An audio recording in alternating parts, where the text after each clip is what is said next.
everyone. My name's Annie. I live and work in the UK, and I wanted to talk a little bit today about my visa situation. I came over to the UK on a skilled worker visa. It's sponsored by your company and you need a certain level of income. Unfortunately, after I was in the UK for a short time, my site closed, and at that point I lost the sponsorship of my company and would have lost my visa. I was able to switch to a global talent visa, and I wanted to share my experience. There are two types of global talent visas. The first is Exceptional Promise, which is designed for people who have less than 5 years of experience in their career. And the second is Exceptional Talent, and that's designed for individuals who have more than 5 years of career experience under their belt. I went for the Exceptional Promise. For this visa, you need to write up your CV. Something that really helped me being in the pharmaceutical industry was already having my PhD. You need someone who is a demonstrated expert in the industry to vouch for you by writing a letter. So my manager wrote my letter. He would be considered an international expert in our industry. He was able to vouch for me, talk about his experience working with me and how I could contribute to the industry in the UK.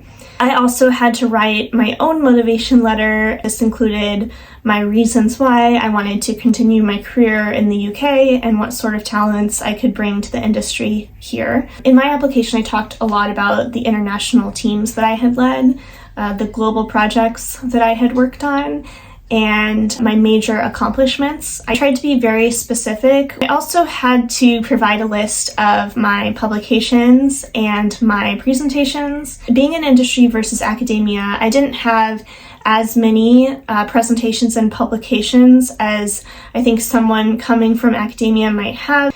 I was able to use my publications from my graduate degree to fulfill this requirement. I had given a few lectures as a graduate student. I was also a member of several professional organizations, including ASPET, or the American Society of Pharmacology and Experimental Therapeutics, and the Healthcare Businesswomen's Association. I think both of those helped. There are two phases to the visa application. The first is endorsement and peer review of your application, and then the second phase is the visa itself. You can do stage 1 first and then stage 2, or you can do both stages together. I wasn't sure if I would qualify for endorsement, so I went ahead and did the endorsement and peer review first, and then the visa second. So once I gathered all of the materials and I submitted the application, it went pretty quickly, less than a week. The visa itself is estimated up to 8 weeks. You cannot leave the country during the time that your visa is processing. Another way to get the Global Talent Visa is to win a notable award. And if you go on the government website, there's a list of what those awards are. I didn't qualify for any of those, so I had to go the peer-reviewed route. There is a charge for the healthcare costs. That varies depending on how long you're applying for the visa for. You can apply for up to 5 years. After 5 years, you would qualify for indefinite leave to remain. If this is something that you're considering, I hope that this helped, and good luck on your application.